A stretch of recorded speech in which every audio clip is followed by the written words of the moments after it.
Mavis is a diesel engine who works for the quarry company, shunting trucks and their sidings. She has 6 small wheels hidden by side plates just like Toby's. Mavis is young and full of her own ideas. She loves rearranging things too, and began putting Toby's trucks in different places every day. This made Toby cross. "Trucks," he grumbled, "should be where you want them, when you want them." "Fiddlesticks," said Mavis, and flounced away. At last, Toby lost patience. "I can't waste time playing hunt the trucks with you. Take them yourself." Mavis was pleased. Taking trucks made her feel important. At the station, Diesel oiled up to her. "Toby's an old fusspot," she complained. Diesel sensed trouble and was delighted. "Toby says only steam engines can manage trucks," continued Mavis. "How absurd. Depend upon it, Mavis. Anything steam engines can do, we diesels can do better." Diesel knew nothing about trucks, but Mavis didn't realise this.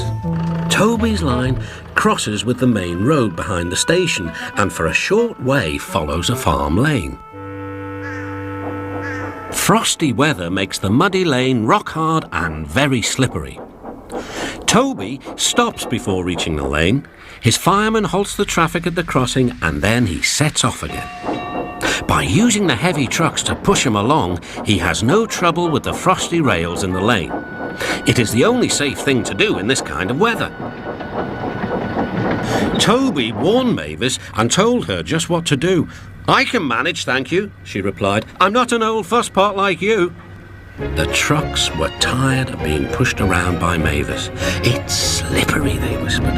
"Let's push her around instead." "On, on," they yelled. Mavis took no notice. Instead, she brought the trucks carefully down the lane and stopped at the level crossing. All traffic halted. "One in the headlamp for Fusspot Toby," chortled Mavis. But Mavis had stopped in the wrong place. Instead of taking Toby's advice, she had given the trucks the chance they wanted. Hold back, they cried. "Grrr, up," ordered Mavis. The trucks just laughed and her wheels spun helplessly. Workmen sanded the rails and tried to dig away the frozen mud, but it was no good. Everyone was impatient. "Grrr, ah," wailed Mavis. Toby was in the yard when he heard the news. "I warned her," he fumed. "She's young yet," soothed his driver, "and she can manage her trucks herself," interrupted Toby. "They're your trucks, really," his driver replied. "Mavis is supposed to stay at the quarry if the Fat Controller finds out." Yes," said Toby thoughtfully. He and his driver agreed that it would be best to help Mavis after all. An angry farmer was telling Mavis just what she could do with her train. "Having trouble, Mavis?" chortled Toby. "I am surprised." "Gosh," said Mavis. With much puffing and wheel slip, Toby pushed Mavis and the trucks back.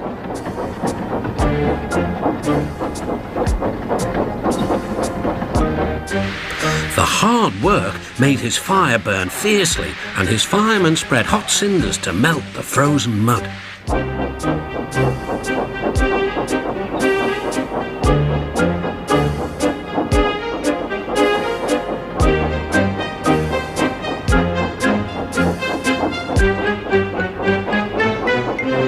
At last they had finished. "Goodbye," called Toby. "You'll manage now, I expect." Mavis didn't answer. She took the trucks to the sheds and scuttled home to the quarry as quickly as she could.